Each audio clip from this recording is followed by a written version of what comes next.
54 ಲಕ್ಷ ಜೀವರಾಶಿಗಳ ನಂತರ ಬಂದಿದ್ದು ಮನುಷ್ಯ ಜೀವರಾಶಿ. ಈ ಮನುಷ್ಯ ಜೀವ ಯಾವಾಗ ಇಲ್ಲಿ ಜನ್ಮ ತಾಳತೋ ಆ ಸಂದರ್ಭದಲ್ಲಿ ಯಾವ ಧರ್ಮ, ಯಾವ ಜಾತಿ, ಯಾವ ಉಪಜಾತಿಯೂ ಕೂಡ ಇರಲಿಲ್ಲ. ಆದ್ರೆ ಬರಬರ್ತಾ ತನ್ನನ್ನ ತಾನು ಗುರುತಿಸಿಕೊಳ್ಳೋಕೆ, ತನ್ನ ಸಂಪ್ರದಾಯ ಏನು ಅನ್ನೋದಕ್ಕೆ ತೋರಿಸಿಕೊಳ್ಳೋಕೆ, ತಾನು ಮಾಡ್ತಾ ಇರುವಂತಹ ವೃತ್ತಿ ಏನು ಅನ್ನೋದನ್ನ ತೋರಿಸಿಕೊಳ್ಳೋಕೆ ಧರ್ಮ, ಜಾತಿ, ಉಪಜಾತಿಗಳು, ಅದರ ಕೆಳಗಡೆ ಇನ್ನೊಂದಿಷ್ಟು ಉಪಜಾತಿಗಳು ಈ ರೀತಿಯಾಗಿ ಬರೋಕ್ ಆರಂಭವಾಯಿತು. ಅದು ಹಾಗೆ ಮುಂದುವರಿತಾ ಇದೆ.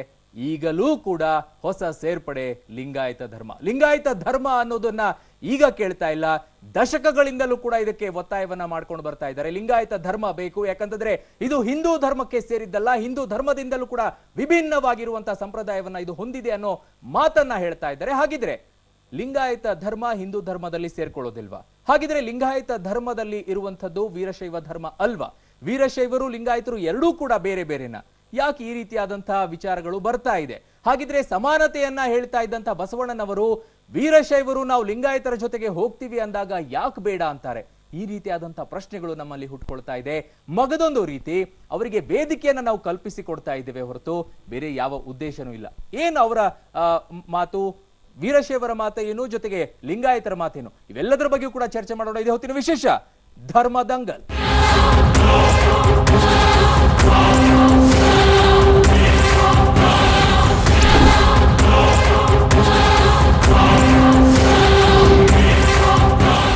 ಎಸ್, ಎರಡೂ ಕಡೆ ಕೂಡ ಅತಿಥಿಗಳ ಜೊತೆಗಿದ್ದಾರೆ. ಜೊತೆಗೆ ಒಂದಿಷ್ಟು ಅತಿಥಿಗಳು ಕೂಡ ನಮ್ಮ ಜೊತೆಗಿದ್ದಾರೆ. ಮಾತಾಡಿಸ್ತೀನಿ ಅವ್ರ ಜೊತೆಗೆ, ಏನ್ ಹೇಳ್ತಾರೆ. ವೀರಶೈವರ ಕಡೆಯಿಂದಲೂ ಒಂದಿಷ್ಟು ಜನ ಇದ್ದಾರೆ, ಲಿಂಗಾಯತ ಧರ್ಮದಿಂದಲೂ ಕೂಡ ಒಂದಿಷ್ಟು ಜನ ಇದ್ದಾರೆ. ಅವ್ರು ಏನ್ ಹೇಳ್ತಾರೆ, ಯಾವ ರೀತಿಯಾದಂತ ಮಾತುಗಳನ್ನ ಅವ್ರು ಹೇಳ್ತಾರೆ ಕೇಳೋಣ. ಮೊದಲೇದಾಗಿ ನನ್ನ ಜೊತೆಗೆ ಕೇಶವ್ ಕುಮಾರ್ ಅವರಿದ್ದಾರೆ, ವೀರಶೈವ ಮುಖಂಡರು. ಕಾರ್ಯಕ್ರಮಕ್ಕೆ ಸ್ವಾಗತ ಸರ್. ಇನ್ನು ನಮ್ಮ ಜೊತೆಗೆ ವಾಗೀಶ್ ಅವರಿದ್ದಾರೆ, ವೀರಶೈವ ಮುಖಂಡರು. ಕಾರ್ಯಕ್ರಮಕ್ಕೆ ಸ್ವಾಗತ ಸರ್. ಇನ್ನು ನಮ್ಮ ಜೊತೆಗೆ ಚನ್ನಬಸವಾನಂದ ಸ್ವಾಮೀಜಿ ಅವರಿದ್ದಾರೆ, ಬಸವ ಧರ್ಮ ವೇದಿಕೆ ಪೀಠ ನವದೆಹಲಿಯಿಂದ. ಕಾರ್ಯಕ್ರಮಕ್ಕೆ ಸ್ವಾಗತ ಸ್ವಾಮೀಜಿ. ಇನ್ನು ನಮ್ಮ ಜೊತೆಗೆ ಸಚ್ಚಿದಾನಂದ ಅವರಿದ್ದಾರೆ, ಬಸವ ತತ್ವದ ಅನುಯಾಯಿ, ಜೊತೆಗೆ ರಾಷ್ಟ್ರೀಯ ಬಸವ ದಳದ ಲೇಖಕರು, ಚಿಂತಕರು. ಕಾರ್ಯಕ್ರಮಕ್ಕೆ ಸ್ವಾಗತ. ಶರಣಾರ್ಥಿ. Yes sir. ಸ್ವಾಮೀಜಿ, ನಿಮ್ಮಿಂದ ಆರಂಭ ಮಾಡ್ತೀನಿ. ಲಿಂಗಾಯತರು ಮತ್ತೆ ವೀರಶೈವರು ಎರಡು ಬೇರೆ ಬೇರೆನಾ? ಹೌದು.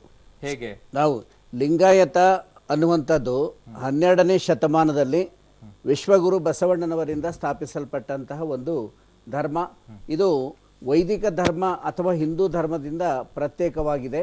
ಗುರು ಬಸವಣ್ಣನವರು ಕೊಟ್ಟಿರ್ತಕ್ಕಂಥ ವಿಚಾರಧಾರೆಗಳು, ಅವರು ಈ ಒಂದು ಜಾತಿ ಪದ್ಧತಿಯನ್ನು, ಅಸ್ಪೃಶ್ಯತೆಯನ್ನು ಮತ್ತು ವರ್ಣ ವ್ಯವಸ್ಥೆ, ವರ್ಗ ವ್ಯವಸ್ಥೆಯನ್ನು ಗುರು ಬಸವಣ್ಣನವರು ಖಂಡಿಸ್ತಾರೆ.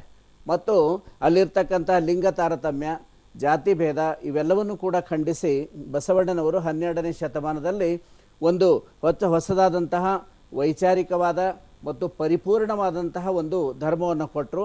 ಅದುವೇ ಲಿಂಗಾಯತ ಧರ್ಮ. ವೀರಶೈವ ಅಂದ್ರೆ ಹೇಳ್ತೀನಿ, ಅದು ತಾವು ಕೇಳಿದ ಪ್ರಶ್ನೆಗೆ, ವೀರಶೈವ ಅಂದ್ರೆ ಈ ಭಾರತ ದೇಶದಲ್ಲಿ ಎಲ್ಲಾ ಒಂದು ಪ್ರವಾದಿಗಳಿಗಿಂತಲೂ ಕೂಡ ಮೊಟ್ಟ ಮೊದಲು ಆಗಿ ಹೋಗಿರ್ತಕ್ಕಂಥ ಒಬ್ಬ ಯೋಗಿ ಪುರುಷ ಶಿವ, ಹಿಸ್ಟಾರಿಕಲ್ ಪರ್ಸನ್. ಆ ಶಿವ ಪಾರ್ವತಿಯರನ್ನ ಆರಾಧಿಸ್ತಕ್ಕಂಥ ಒಂದು ಶೈವ ಧರ್ಮ ಇತ್ತು.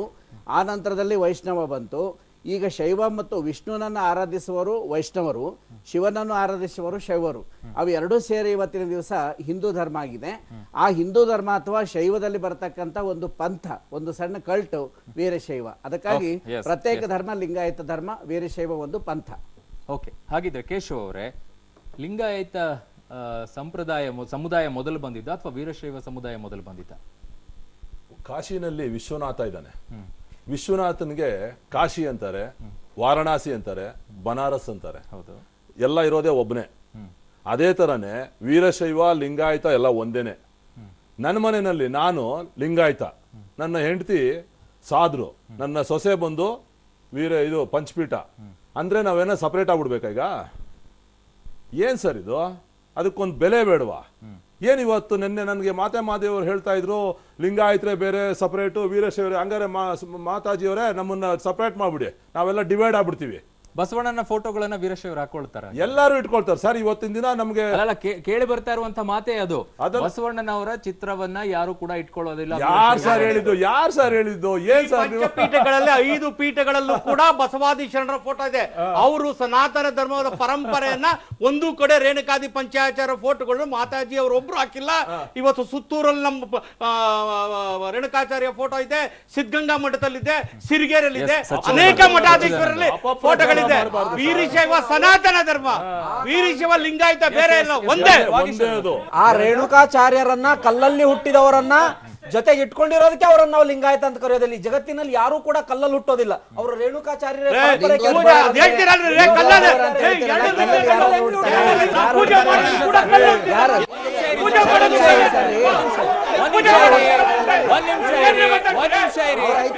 ನಾನ್ ಚರ್ಚೆನ ಮಾಡ್ಬೇಕಾ ಬೇಡವಾ ಅಷ್ಟೇ ಸರ್.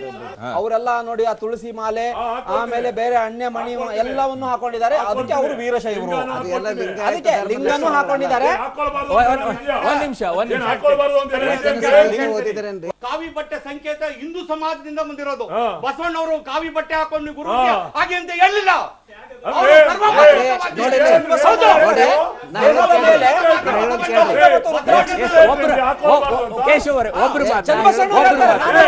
ಬಸವಣ್ಣನವರು ಶಿವನ ಆರಾಧಕರಲ್ವಾ? ಅವರು ಬಾಲ್ಯದಲ್ಲಿ ಶಿವನ ಆರಾಧಕರಾಗಿದ್ರು. ಚಿಕ್ಕವರಿರುವಾಗ ಶಿವನ ಆರಾಧಕರಾಗಿದ್ರು. ಚಿಕ್ಕವರಿದ್ದಾಗ ಒಂದ್ ನಿಮಿಷ ನಾ ಪೂರ್ತಿ ಹೇಳ್ತೀನಿ. ಸ್ವಾಮೀಜಿ ಅವರು ಆಗ್ಲೇ ಹೇಳಿದ್ರಲ್ಲ, ಈ ದೇಶದಲ್ಲಿ ಎರಡು ಬಲಿಷ್ಠವಾಗಿರ್ತಕ್ಕಂಥ ಪಂಥ, ಒಂದು ವೈದಿಕ ಪಂಥ, ಒಂದು ಶಿವ ಪಂಥ. ಹೌದು. ಶಿವ ಗುರು ಬಸವಣ್ಣನವರು ಆವಾಗ ಈ ಎಲ್ಲವನ್ನು ಅಧ್ಯಯನ ಮಾಡಿದ್ರು. ಒಂದು ವೈದಿಕ ಪಂಥವನ್ನು ಅಧ್ಯಯನ ಮಾಡಿದ್ರು, ಶಿವ ಪಂಥವನ್ನು ಕೂಡ ಅಧ್ಯಯನ ಮಾಡಿದ್ರು. ಆದ್ರೆ ಆ ಶಿವನ ಸಾತ್ವಿಕ ವ್ಯಕ್ತಿತ್ವ ಇಂಥವೆಲ್ಲ ಬಸವಣ್ಣವರಿಗೆ ಇಷ್ಟ ಆಗಿ ಅವರು ಬಾಲ್ಯದಲ್ಲಿ ಶಿವಭಕ್ತರಾದ್ರು. ಚಿಕ್ಕವರಿರುವಾಗ ಅದು 16-15 ವರ್ಷದ ಆಗುವವರೆಗೆ ಅವರು ಶಿವನ ಭಕ್ತರಾಗಿದ್ರು. ಹಂಗಾಗಿ ಅವರು ಬಸವಣ್ಣವರು ಕೂಡ ಬಾಲ್ಯದಲ್ಲಿ ವೈಷ್ಣವರೊಂದಿಗೆ ತಿಕ್ಕಾಟ ಕಿಳಿತಾರೆ, ಜಗಳ ಕಿಳಿತಾರೆ. ನೀವು ಹರಿಹರಗೆ ಸಮವೆಂಬನ ಬಾಯಲ್ಲಿ ಬಾಲಹುಳಗಳು ಸುರಿತವೆ ಹಂಗೆಲ್ಲ ಅವ್ರು ಬೈತಾರೆ. ವೈಷ್ಣವರಿಗೂ ಬಸವಣ್ಣವ್ರು ಬೈತಾರೆ ಅವ್ರು ಬಾಲಕರಿರುವಾಗ. ಅವರು ಬಸವಣ್ಣನವರ ಜೀವನದಲ್ಲಿ ಒಂದು ಮಹತ್ವಪೂರ್ಣವಾಗಿರ್ತಕ್ಕಂಥ ಬದಲಾವಣೆ ಒಂದು ಘಟ್ಟ ಆಗುತ್ತೆ. ಸ್ವಾಮೀಜಿಗಳೇ, ನಿನ್ನೆ ಅಷ್ಟೇ ಹೇಳ್ತಾ ಇದ್ರಿ ನೀವು, ವೀರಶೈವರು ಮಾಂಸಾಹಾರಿಗಳು. ಧಿಕ್ಕಾರ, ವೀರಶೈವರ ಅಧಿಕಾರಕ್ಕೆ ಧಿಕ್ಕಾರ. ನಿನ್ನೆ ಹೇಳಿದಂತ ಮಾತು. ಒಂದ್ ನಿಮಿಷ ಕೇಳ್ತಾ ಇದ್ದೀನಿ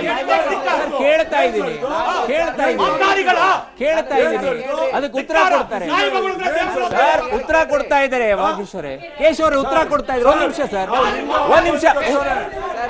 ನೀವು ಉತ್ತರ ಕೇಳ್ಬೇಕಾ ಇಲ್ವಾ? ಒಂದ್ ನಿಮಿಷ ಉತ್ತರ ಕೇಳ್ಬೇಕಾ ಇಲ್ವಾ? ನೀವು ರೇಗಾಡ್ಬೇಡ್ರಿ, ನಾನು ಹೇಳ್ತಾ ಇರೋ ಉತ್ತರ ಸ್ವಲ್ಪ ಕೇಳ್ಕೊಡ್ರಿ. ಕರ್ನಾಟಕದಲ್ಲಿ ಯಾರು ವೀರಶೈವರಿಲ್ಲ. ಕೇಳ್ರಿ, ನೀವು ಸಹಿತ ಲಿಂಗಾಯತರು. ನಿಮ್ಮ ಕೊರಳಲ್ಲಿ ಇಷ್ಟಲಿಂಗ ಧರಿಸಿದ್ದೀರಿ, ನೀವು ಕೂಡ ಲಿಂಗಾಯತರು. ಈ ವೀರಶೈವ ಅನ್ನುವಂಥವ್ರು ಪಾಂಡಿಚೇರಿ ಮತ್ತು ತಮಿಳುನಾಡು, ಆಂಧ್ರ, ಕೇರಳದ ಕೆಲವು ಭಾಗಗಳಿದ್ದಾರೆ. ವಾಗೀಶ್ವರೇ, ನಾ ಹೇಳೋ ತನಕ ಕೇಳ್ರಿ. ನಾನು ಮಾತಾಡೋ ಡಿಸ್ಟರ್ಬ್ ಮಾಡಿದ್ರೆ ನೀವು ಮಾತಾಡ್ಬೇಡ್ರಿ. ನಾನು ಹೇಳಕ್ ಹೋದಾಗ ಅವ್ರು ಹೇಳಿದ್ರು, ಇಲ್ಲಿ ಮತ್ತೆ ಲಿಂಗಾಯತರ ಮನೆ ಯಾವ್ದಾದ್ರು ಇದೆಯಾ ಅಂತ ಕೇಳಿದಾಗ ಅವ್ರು ಹೇಳಿದ್ರು, ನಮ್ದು 4 ಮನೆ ಮಾತ್ರ ಲಿಂಗಾಯತರದಿದೆ, ಉಳಿದದ್ದೆಲ್ಲ ವೀರಶೈವರಿದ್ದಾರೆ ಅಂದ್ರು. ನಾನು ಅವಾಗ ಭಾಳ ಇಂಟ್ರೆಸ್ಟಿಂಗ್, ನನಗೆ ಏನು ವೀರಶೈವರು ಅಂದ್ರೆ ಅವರಿಗೂ ನಿಮಗೂ ಏನು ವ್ಯತ್ಯಾಸ ಅಂತ ಕೇಳಿದೆ. ಅವಾಗ ಅವರು ಡಾಕ್ಟರ್ ಚೆಂಗಳಪ್ಪ ಅವ್ರು ಈಗಲೂ ಜೀವಂತಿದ್ದಾರೆ, ನಿಮಗೆ ಭೇಟಿ ಮಾಡಿಸ್ತೀನಿ. ಅವ್ರು ಹೇಳಿದ್ರು, ವೀರಶೈವ ಅನ್ನುವಂಥವ್ರಿಗೆ ಕೊರಳಲ್ಲಿ ಲಿಂಗ ಇರೋದಿಲ್ಲ, ಅವರು ಶಿವನ ಪ್ರತೀಕವಾದಂತಹ ಸ್ಥಾವರ ಲಿಂಗವನ್ನ ಪೂಜೆ ಮಾಡ್ತಾರೆ. ಅವರು ಅರಿಶಿಣ ಕುಂಕುಮ ಎಲ್ಲ ಹಣೆಗೆ ಬಡ್ಕೊಂತಾರೆ, ಎಲ್ಲಾನು ಭಂಡಾರ ಹಚ್ಕೋತಾರೆ. ಕೇಳಿ, ನಾ ಹೇಳೋ ತನಕ ಅವರಿಗೆ ಕನ್ನಡ ಭಾಷೆ ಬರೋದಿಲ್ಲ. ಅವರು ತಿರುವಾಚಕಂ ಅನ್ನುವಂತಹ ತಮಿಳು ಗ್ರಂಥ ಓದ್ತಾರೆ. ನಮಗೆ ವಚನ ಸಾಹಿತ್ಯ, ಬಸವಣ್ಣನವರೇ ನಮ್ಮ ಧರ್ಮಗುರು. ಅದಕ್ಕೆ ನಾವು ಲಿಂಗಾಯತರು ವೀರಶೈವರಿಗೆ ಹೆಣ್ಣು ಕೊಡೋದಿಲ್ಲ, ಅವ್ರ ಹೆಣ್ಣಿಗೆ ನಾವು ಮಾಡೋದಿಲ್ಲ. ಅದಕ್ಕೆ ವೀರಶೈವ ಅನ್ನುವಂಥ ಪಂಥ ಬೇರೆ ಇದೆ, ಅವರಿಗೆ ಗುರು ಇಲ್ಲ, ಲಿಂಗ ಇಲ್ಲ, ಜಂಗಮ ಇಲ್ಲ. ಅದನ್ನ ಪರಂಪರೆ ಭಾರತ ದೇಶದ ಉದ್ದ ಹಿಮಾಚಲ ಪ್ರದೇಶದಿಂದ ಕನ್ಯಾಕುಮಾರಿ ಅಲ್ಲದೆ ವಿದೇಶದ ಶ್ರೀಲಂಕಾ ಇರಬಹುದು, ನೇಪಾಳ ಇರಬಹುದು, ಉದ್ದಗಲಕ್ಕೂ ವೀರಶೈವರ ಸಾಮ್ರಾಜ್ಯ ಇಂದಿನ ಶತಮಾನಗಳಿಂದ ಸನಾತನ ಧರ್ಮ ಎಲ್ಲಿ ಉದಯ ಆಯಿತೋ ಅಲ್ಲಾಯ್ತು. ಸ್ವಾಮೀಜಿ ಹೇಳ್ತಾರೆ ಹೆಣ್ಣು ಕೊಡೋದೇ ಇಲ್ಲ ಅಂತ. ಅಪ್ಪನೇ, ಮಗನೇ. ಬಸವಣ್ಣ ಒಂದು ಮಾತನ್ನು ಹೇಳ್ತಾನೆ, ಬೇರೆಯವರನ್ನ ಮನಸ್ಸನ್ನು ನೋಯಿಸದಿರೋ ದಯವೇ ಧರ್ಮದ ಮೂಲವೇ ಅಂತ. ಸ್ವಾಮೀಜಿಯವರು ನಮ್ಮ ಮನಸ್ಸನ್ನು ನೋಯಿಸ್ತಾ ಇದ್ದಾರೆ. ನಾನು ಒಬ್ಬ ಲಿಂಗಾಯತ, ವೀರಶೈವ ಎಲ್ಲ ಒಳಗೊಂಡಂತಿದ್ರು ಕೂಡ ಸ್ವಾಮೀಜಿಯವರು ಒಂದು ಗುಂಪು, ಅವರು ನಮ್ಮ ವೀರಶೈವ ಪರಂಪರೆ ಬಗ್ಗೆ, ಸಿದ್ಧಾಂತ ಶಿಕಾರಣ ಬಗ್ಗೆ ಬುಕ್ ಕೊಡ್ತೀನಿ, ತಿಳುವಳಿಕೆ ತಿಳ್ಕೊಳ್ಳಿ, ತಪ್ಪಿದ್ರೆ ಹೇಳಿ. ಅಲ್ಲ, ನೀವು ಸ್ವಾಮೀಜಿಯವರೇ, ನೀವು ದೊಡ್ಡವರಿಗೆ ಹೆಣ್ಣು ಕೊಡೋದಿಲ್ಲ ಅಂತ ಯಾಕೆ ದೂರ ಆಗ್ತಾ ಇದ್ರೆ ಹೇಳ್ತೀನಿ. ನೋಡಿ, ಸ್ವಾರ್ಥ ಸಾಧನೆಗೆ ಬಸವಣ್ಣನವರನ್ನ ಮುಂದೆ ಇಟ್ಕೊಂಡು ಹಣ ಸಂಪಾದನೆಗೆ ಹೇಳ್ತೀನಿ. ಏನಂತ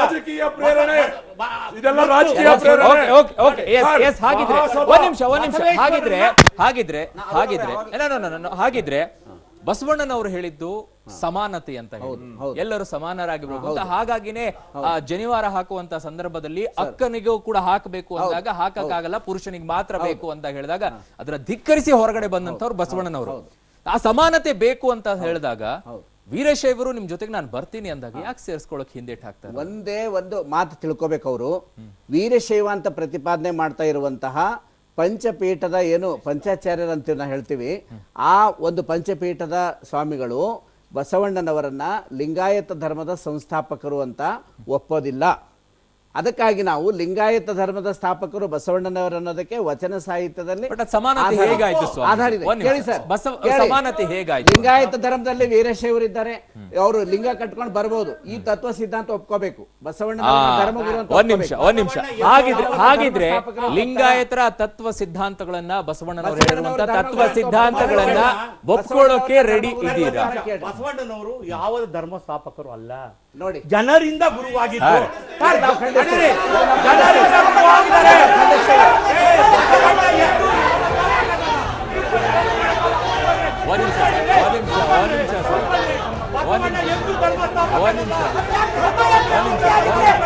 ಪ್ಲೀಸ್, ನಾನು ಹೇಳ್ತೀನಿ ಕೇಳ್ತೀನಿ. ಪ್ಲೀಸ್ ಕೂತ್ಕೊಳ್ಳಿ, ಹೇಳ್ತೀನಿ. ಕೂತ್ಕೊಳ್ಳಿ ಸರ್, ನಾನು ಮಾತಾಡಿಸ್ತಾ ಇದ್ದೀನಿ.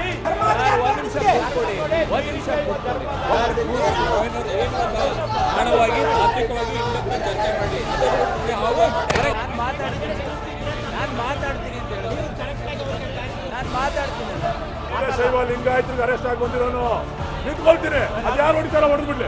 ಬರೀರಿ, ಹೊಡಿರಿ, ಹೊಡಿರಿ.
ಎಸ್ ವಾಗೀಶ್ ಅವ್ರೆ, ನೀವು ಕೇಳ್ತಾ ಇದ್ದು ಒಂದೇ, ಬಸವಣ್ಣನವರು ಧರ್ಮಗುರುನೇ ಅಲ್ಲ ಅಂತ ಹೇಳ್ತಾ ಇದ್ರಿ ನೀವು. ಇತಿಹಾಸಕಾರರು, ರಚನೆಕಾರರು ಬಹಳಷ್ಟು ಉಲ್ಲೇಖಗಳಿರೋದು ಲಿಂಗಾಯತ ಧರ್ಮವನ್ನ ಹಾಕಿರೋದು ಅಂತ ಹೇಳಿ. ನಾವಷ್ಟೇ ಅಲ್ಲ ಸರ್, ಫಾರಿನ್ ಕಂಟ್ರಿಯಲ್ಲಿ ಇರುವಂತಹ ಬಹಳಷ್ಟು ಇತಿಹಾಸಕಾರರು ಕೂಡ ರಚನೆ ಮಾಡಿ ಬರೆದಿರುವಂತದ್ರಲ್ಲಿ ಲಿಂಗಾಯತ ಧರ್ಮದ ಸಂಸ್ಥಾಪಕರು ಬಸವಣ್ಣನವರು ಅನ್ನೋದೇ ಉಲ್ಲೇಖ ಇದೆ. ಅದು ಹೆಂಗಿಲ್ಲ ಅಂತ ಹೇಳ್ತೀನಿ. ನೋಡಿ, ಬಸವಣ್ಣನವರು ಮಹಾಮಾನವತೆ ಬಸವಣ್ಣ ಬ್ರಹ್ಮ ಪದವಿಯನ್ನಾಗ್ಲಿ ಯಾವ ಪದವಿಯನ್ನಾಗ್ಲಿ ಬಯಸಿಲ್ಲ. ಯಾವುದೇ 18ನೇ ಶತಮಾನದಲ್ಲಿ 12ನೇ ಶತಮಾನದಲ್ಲಿ ಇರ್ತಕ್ಕಂಥ ವಚನಕಾರರು ನೋಡಿದಾಗ ಎಲ್ಲರೂ ಕೂಡ ಶರಣರು ಕೂಡ ಬಸವಣ್ಣನ ಗುರುವಾಗಿ ನೋಡಿದ್ರು. ಅವನು ಸಂಸ್ಥಾಪನಾಗಿ ಭಕ್ತರು ಶ್ರೀಶೈಲದಲ್ಲಿರುವಂತಹ ಪೀಠಾಧ್ಯಕ್ಷರು ಆ ಸಂದರ್ಭದಲ್ಲಿ ಬಸವಣ್ಣನವರೇ ಗುರು ಅಂತ ಹೇಳ್ಕೊಂಡಿದ್ರು. ಇಲ್ಲ, ಅವತ್ತು ಹೇಳಿಕೊಂಡಿದ್ರು. ಅದು ಇದೇ ಉಲ್ಲೇಖ ಇಲ್ಲ. ನಾನು ಹೇಳಗಂಟ ಒಂದು ನಿಮಿಷ ಹೇಳಿ ಪ್ಲೀಸ್. ಬಸವಣ್ಣ ಯಾವತ್ತೂ ಯಾವ ಪದವಿಗೂ ಆಸೆ ಪಟ್ಟವಂತವನಲ್ಲ. ಭಕ್ತಾದಿಗಳು ಅವನು ಗುರುವಾಗಿ ನೋಡಿದ್ರು, ಒಬ್ಬ ಮಾರ್ಗದರ್ಶಕರ ನೋಡಿದ್ರು, ಸಂಸ್ಥಾಪಕರನಾಗಿ ಮಾತಾಜಿ ಅವರು ಬಸವಣ್ಣವರು ಸಂಸ್ಥಾಪಕರು ಅನ್ಕೊಂಡ್ರು, ಅವ್ರ ಹಕ್ಕುಗಳನ್ನ ಹೇಳ್ಕೊಂಡ್ರು. ಅದು ಇತಿಹಾಸಕಾರದ ಯಾವ ಇತಿಹಾಸದಲ್ಲೂ ಕೂಡ ಬಸವಣ್ಣ ವೀರಶೈವ ಲಿಂಗಾಯತ ಧರ್ಮ ಉದ್ಧಾರಕರು ಹೊರತು ಸ್ಥಾಪಕರಲ್ಲ. ಬ್ರಹ್ಮ ಪದವಿಯನ್ನೇ ಬೇಡ ಅಂತ. ಹಾಗಿದ್ರೆ ಯಾರು ಸ್ಥಾಪಕರು? ವೀರಶೈವ ಸನಾತನ ಲಿಂಗಾಯತರದು ನಾನು ಹೇಳಗಂಟು ಒಂದು ನಿಮಿಷ ಹೇಳಿ. ಲಿಂಗಾಯತರ ಆರಾಧ್ಯ ದೈವ ಧರ್ಮೋದ್ಧಾರಕ ಬಸವಣ್ಣ, ಸನಾತನ ಧರ್ಮದ ಸ್ಥಾಪಕರು ವೀರಶೈವ, ಪಂಚಪೀಠಗಳು ಸನಾತನ ಧರ್ಮ. ಇವೆರಡೂ ಇರೋದು ಒಂದೇ. ಬಸವಣ್ಣ ಎಂದೂ ಕೂಡ ವೀರಶೈವ ಬೇರೆ ಲಿಂಗಾಯತ ಬೇರೆ, ಪಶು ಪಕ್ಷ ಪ್ರಾಣಿಗಳು ಕೂಡ ಒಪ್ಕೋಬೇಕು ಅಂತ ಹೇಳಿದ್ದು ಬಸವಣ್ಣ.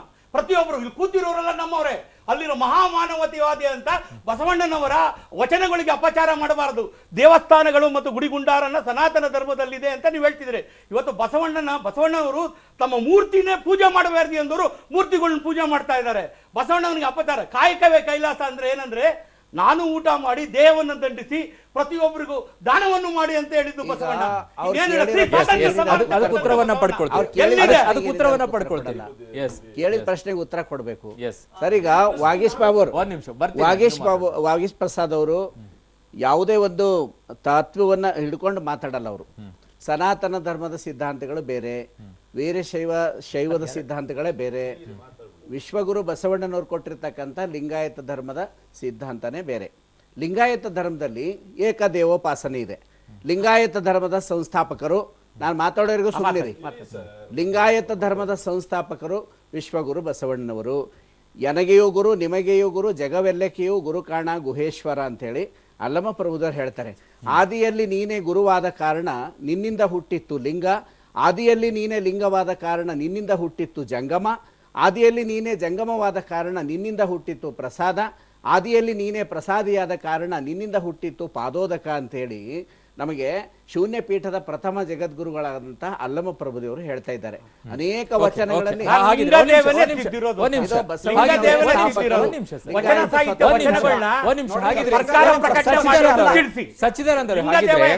ಉಳ್ಳವರು ಶಿವಾಲಯ ಕಟ್ಟುವರಯ್ಯ, ನಾನೇನು ಮಾಡಲಯ್ಯ, ಬಡವನಯ್ಯ, ನನ್ನ ಕಾಲೇ ಕಂಬ, ದೇಹವೇ ದೇಗುಲ, ಶಿರವೇ ಕಳಶವಯ್ಯ ಅಂತ ಹೇಳ್ತಾರೆ. ಹಾಗಿದ್ರೆ ಬಸವಣ್ಣನವರಿಗೆ ಇದ್ರೆ ನಾನು ಕೂಡ ಶಿವಾಲಯ ಕಟ್ತೀನಿ ಅನ್ನೋ ಆಸೆ ಇತ್ತು ಅಂತ ಅನ್ಸಲ್ವಾ? ಇಲ್ಲ, ಹಾಗಲ್ಲ. ಓಕೆ, ದೇವಸ್ಥಾನಗಳು ವೀರಶೈವ ಸಂಸ್ಕೃತಿ ಮತ್ತು ವೈದಿಕ ಸಂಸ್ಕೃತಿ. ದೇವಸ್ಥಾನಗಳನ್ನ ನಿರ್ಮಿಸಿ ಮಾನವರ ಮಧ್ಯೆ ಅಡ್ಡಗೋಡೆಗಳನ್ನು ಇಟ್ಟು ಒಂದು ಜನಗಳಿಗೆ ಒಂದು ಜನಾಂಗಕ್ಕೆ ದೇವಸ್ಥಾನದಲ್ಲಿ ಪ್ರವೇಶ, ಇನ್ನೊಂದು ಜನಾಂಗಕ್ಕೆ ಪ್ರವೇಶದ ಅವಕಾಶವನ್ನು ನಿರಾಕರಿಸಿದಾಗ ಗುರು ಬಸವಣ್ಣನವರು ಎನ್ನ ಕಾಲೇ ಕಂಬ ದೇಹವೇ ದೇಗುಲ ಅಂತ ಹೇಳ್ಬಿಟ್ಟು ಇದ್ರೆ ನಾನು ದೇವಸ್ಥಾನ ಕಟ್ತೀನಿ ಅಂತ ಅಲ್ಲ, ಇಲ್ಲದವರ ಪ್ರತಿನಿಧಿಯಾಗಿ ಗುರು ಬಸವಣ್ಣವರು ನಿಂತು ನಿಮ್ಮ ದೇಹವನ್ನೇ ದೇವಾಲಯವನ್ನಾಗಿ ಮಾಡ್ತಾರೆ. ನಿಮ್ಮ ಪಾಯಿಂಟ್ ಅನ್ನ ನಾನು ಒಪ್ಕೊಳ್ತೀನಿ. ಹಾಗಿದ್ರೆ ಗುರುಗಳೇ, ನನ್ನೊಂದು ಪ್ರಶ್ನೆ ಏನು ಅಂದ್ರೆ, ಲಿಂಗ ಅಂದ್ರೆ ಏನು? ಹಾಗಿದ್ರೆ ಶಿವನ ಆರಾಧಕ ಬಸವಣ್ಣನವರು ಅಲ್ಲ ಅನ್ನೋದಾದ್ರೆ ಲಿಂಗ ಅಂದ್ರೆ ಏನು? ಇಲ್ಲಿ ಲಿಂಗ ಅನ್ನುವಂತ ಕಾನ್ಸೆಪ್ಟ್ ಈಗ ಗಾಂಧಿ ಅಂತನ್ನೋಂಥದ್ದು ಹೆಂಗಿದೆ, ಹಂಗ ನಮ್ಮ ದೇಶದಲ್ಲಿ ಕನ್ಫ್ಯೂಸಿಂಗ್ ಇದೆ. ಡೈವರ್ಟ್ ಮಾಡಬೇಡಿ,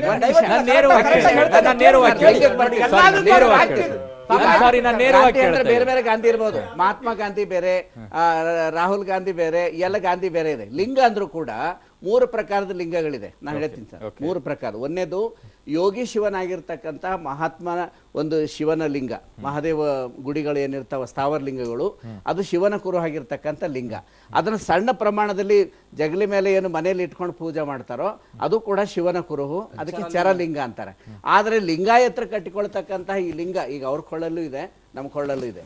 ಇದು ನಮ್ ಸೈಡು ಗುಂಡುಗಡಿಗೆ ಅಂತ ಕರೀತಾರೆ. ಗುಂಡುಗಡಿಗೆ ಅದು ಲಿಂಗ ಹಾಕೊಳ್ತಕ್ಕಂಥ ಒಂದು ಕವಚ. ಅದು ಗುಂಡುಗಡಿಗೆ ಅವ್ರು ಬಂಗಾರದಿರ್ಬೋದು, ನಾವು ಬಟ್ಟೆಯಲ್ಲಿ ಕಟ್ಕೊಂಡಿರ್ಬೋದು. ಒಳಗಿರ್ತಕ್ಕಂತಹ ಕಂತಿ ಲಿಂಗ ಇದೆಯಲ್ಲ, ಅದು ಇಷ್ಟಲಿಂಗ ಒಂದೇ. ಇದು ಶಿವ ಪಾರ್ವತಿಯರ ಕುರುಹು ಅಲ್ಲ.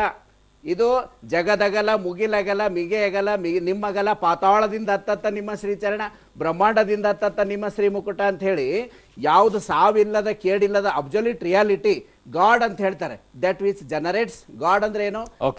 That which generates, that which operates and that which dissolves. ಆ 3 ಶಕ್ತಿಯನ್ನು ಹೊಂದಿರತಕ್ಕಂಥ ಶಿವನ ಆರಾಧಕ ಅಲ್ಲ. ನಾವು ಶಿವನ ಲಿಂಗ ಅಂದ್ರೆ ಶಿವ ಅಲ್ಲ, ದೇವರ ಲಿಂಗ ಅಂದ್ರೆ ಶಿವ ಅಲ್ಲ. ಆಯ್ತು, ಹಾಗಿದ್ರೆ ಕಳೆದ ಬಾರಿ ಇದೇ ಲಿಂಗಾಯತ ಧರ್ಮವನ್ನ ಕೇಂದ್ರಕ್ಕೆ ಶಿಫಾರಸನ್ನ ಮಾಡಿದಂತ ಸಂದರ್ಭದಲ್ಲಿ, ಸುಪ್ರೀಂ ಕೋರ್ಟ್ ಅಲ್ಲೂ ಕೂಡ ವಾದ ಅಂತ ಸಂದರ್ಭದಲ್ಲಿ ವೀರಶೈವ ಅನ್ನೋದು ಬಂತು, ಶೈವ ಸಮುದಾಯಕ್ಕೆ ಸೇರುತ್ತೆ, ಇದು ಹಿಂದೂ ಧರ್ಮದಲ್ಲಿ ಬರುತ್ತೆ, ಹಾಗಾಗಿ ಸೇರ್ಪಡೆ ಮಾಡೋಕ್ಕಾಗಲ್ಲ, ಇದನ್ನ ಧರ್ಮ ಮಾಡಕ್ಕಾಗಲ್ಲ ಅಂತ ಹೇಳಿ ನಿರಾಕರಿಸ್ತಾರೆ. ಅದಕ್ಕೋಸ್ಕರನೇ ಲಿಂಗಾಯತ ಧರ್ಮ ನಿಮ್ಮನ್ನ ಅದಕ್ಕೋಸ್ಕರ ದೂರ ಇಡ್ತಾ ಇದೆಯಲ್ವಾ? ಇದೇ ರೀತಿ ಕಳೆದ ಸಲ ವೀರಶೈವ ಲಿಂಗಾಯತ ಅಖಿಲ ಭಾರತ ವೀರಶೈವ ಮಹಾಸಭಾ ವೀರಶೈವ ಲಿಂಗಾಯತ ಸ್ವತಂತ್ರ ಧರ್ಮ ಮಾಡುವನ್ನ ಕೊಟ್ಟಾಗ ಇದೇ ಮಾತಾಜಿಯವರು ಒಂದು ಗುಂಪು ತಗೊಂಡೋಗಿ ಲಿಂಗಾಯತ ಧರ್ಮವನ್ನು ಮಾಡಿ ಅಂತ ಅಪ್ಲಿಕೇಶನ್ ಕೂಡ ರಿಜೆಕ್ಟ್ ಆಗಿದೆ. ಕೋರ್ಟ್ ಅಲ್ಲಿ ಸ್ಪಷ್ಟವಾಗಿ ಹೇಳಿದೆಯೋ ಇಲ್ಲೋ, ವೀರಶೈವ ಅನ್ನೋದು ಹಿಂದೂ ಧರ್ಮದ ಪರಂಪರೆಯನ್ನು ಅನುಸರಿಸೋದ್ರಿಂದ ಇದನ್ನ ಧರ್ಮ ಮಾಡಕ್ ಬರಲ್ಲ ಅನ್ನೋದನ್ನ ಸ್ಪಷ್ಟವಾಗಿ ಹೇಳಿದೆಯೋ ಇಲ್ವೋ? ಸರ್, ಯಾರಿಗೂ ಗೊತ್ತಿಲ್ಲ ನಮ್ಮ ಈ ಸಮಾಜದವ್ರಿಗೆ ಅಲ್ಲಿ ಏನ್ ನಡೆದಿದೆ. ಯಾಕೆಂದ್ರೆ ಸೋನಿಯಾ ಗಾಂಧಿ ಇವ್ರಿಗೆಲ್ಲ ನಮ್ಮ ಈ ಶಾಮನೂರು ಶಿವಶಂಕರಪ್ಪ ಇರ್ಲಿ, ಇನ್ನೊಬ್ರು ಇರ್ಲಿ, ಅವರೇ ಹೋಗಿರೋದು. ನಾನು ಇನ್ನೊಂದು ಹೇಳ್ತೀನಿ, ಕೇಳ್ಕೊಳ್ಳಿ. ನಮ್ಮ ಗುರು ಬಸವಲಿಂಗಾಯನಮ ಅಂತ ಒಂದು ಹೆಡ್ಡಿಂಗ್ ಇಟ್ಕೊಂಡು ಹೋಗಿದ್ದಾರೆ ಪಾಪ ಅವರು. ನಾನು ಮಾತಾಜಿ ಅವ್ರು ನಿನ್ನೆ ಮಾತಾಡಿದೆ, ನಿಮ್ ಕೈಲಿ ಆಗೋದಿಲ್ಲ, ಕೇಳೋದಕ್ಕೂ ಆಗೋದಿಲ್ಲ, ಅದು ಸಕ್ಸಸ್ ಆಗೋದಿಲ್ಲ.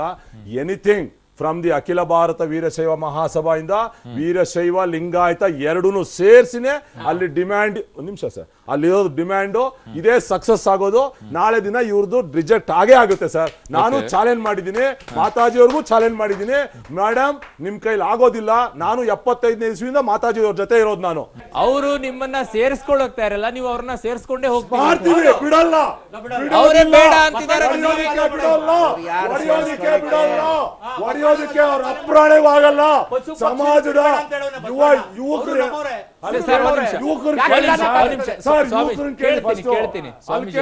ಸಿದ್ಧಾಂತ ಶಿಖಾಮಣಿ ಏನು? ಒಂದ್ ನಿಮಿಷ ಸರ್, ಸಿದ್ಧಾಂತ ಶಿಖಾಮಣಿ ಏನು ಸರ್? ಅದಕ್ಕಿಂತ ಮುಂಚೆ ಅಲ್ಲ, ನನಗೆ ಸಿದ್ಧಾಂತ ಶಿಖಾಮಣಿ ಹೇಳ್ತೀನಿ. ಇಲ್ಲಿ ಒಂದ್ ನಿಮಿಷ ಸರ್, ಅಷ್ಟಾವರಣ ಪಂಚ ಆಚಾರಗಳು ಷಟ್ಸ್ಥಲಗಳನ್ನ ವಚನ ಸಾಹಿತ್ಯದಲ್ಲಿ ಜಗತ್ತಿನ ಮೊಟ್ಟ ಮೊದಲನೇ ಪಾರ್ಲಿಮೆಂಟ್ ಎನಿಸಿರ್ತಕ್ಕಂಥ ಅನುಭವ ಮಂಟಪದ ಮೂಲಕ ಕೊಟ್ಟಿರ್ತಕ್ಕಂಥದ್ದು. ಆ ಒಂದು ಸಿದ್ಧಾಂತ ಶಿಖಾಮಣಿ ಪುರಾತನ ಗ್ರಂಥ ಅಂತ ಇವ್ರು ಹೇಳ್ತಾರೆ, ಅದು ಶುದ್ಧ ಸುಳ್ಳು. ಸಿದ್ಧಾಂತ ಶಿಖಾಮಣಿ ಮೂಲ ಕರ್ತೃಗಳು ಬರೆಯುವಾಗ ಶ್ರೀ ಗುರು ಬಸವಲಿಂಗಾಯ ಅದನ್ನೇ ಕೇಳಬೇಕಾಗಿದೆ. ಅದರಲ್ಲಿ ಆ ಕೃತಿಯ ಮೊದಲನೇ ಪುಟದಲ್ಲಿರೋದೇ ಓಂ ಶ್ರೀ ಗುರು ಬಸವಲಿಂಗಾಯ ನಮಃ. ಏನಿದ್ರ ಅರ್ಥ? ಸಿದ್ಧಾಂತ ಶಿಖಾಮಣಿಯಲ್ಲಿ ಮೊದಲನೇ ವರ್ಡ್ ಬರ್ದಿದ್ರು, ಬರ್ದಂತವರಿಗೆ ಗುರುವಾಗಿ ಬಸವಣ್ಣ ಇದ್ದ ಹೊರತು ಸ್ಥಾಪಕ ಅಂತ ಎಲ್ಲೂ ಬರ್ದಿಲ್ಲ.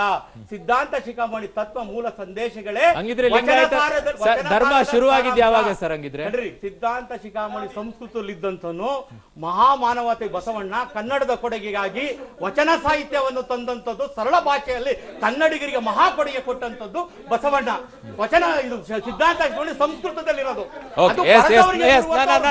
ನಾನು ಅವ್ರನ್ನೂ ಕೂಡ ಮಾತಾಡ್ತೀನಿ. ಲಿಂಗಾಯತ ಅನ್ನೋದು ಇದರ ಮೊದಲನೇ ದೀಕ್ಷೆ. 5 ತರ ದೀಕ್ಷೆಗಳು ಬರ್ತವೆ. ಒಂದು ಆಯತ್ತ ದೀಕ್ಷೆ, ಲಿಂಗ ಆಯತ್ತ ಲಿಂಗಾಯತ, ಈ ಶಬ್ದ ಬಂದಿರೋ ದಿಂಗೆ. ಇದು ಕರಸ್ಥಳಕ್ಕೆ ಲಿಂಗವನ್ನು ಗುರು ತಂದು ಇಡದು, ಅದಕ್ಕೆ ಲಿಂಗಾಯತ ಅನ್ನೋದು ಒಂದು ದೀಕ್ಷೆ. ಎರಡನೇದು ಸ್ವಾಯತ್ತ ದೀಕ್ಷೆ. ಸ್ವಾಯತ್ತ ದೀಕ್ಷೆ ಅಂದ್ರೆ ಗುರು ಕೊಟ್ಟಂತ ಲಿಂಗವನ್ನು ಶರೀರದ ಮೇಲೆ ಧರಿಸೋದು ಸ್ವಾಯತ್ತ ದೀಕ್ಷೆ. ಮೂರನೇದು ಮಂತ್ರ ದೀಕ್ಷೆ.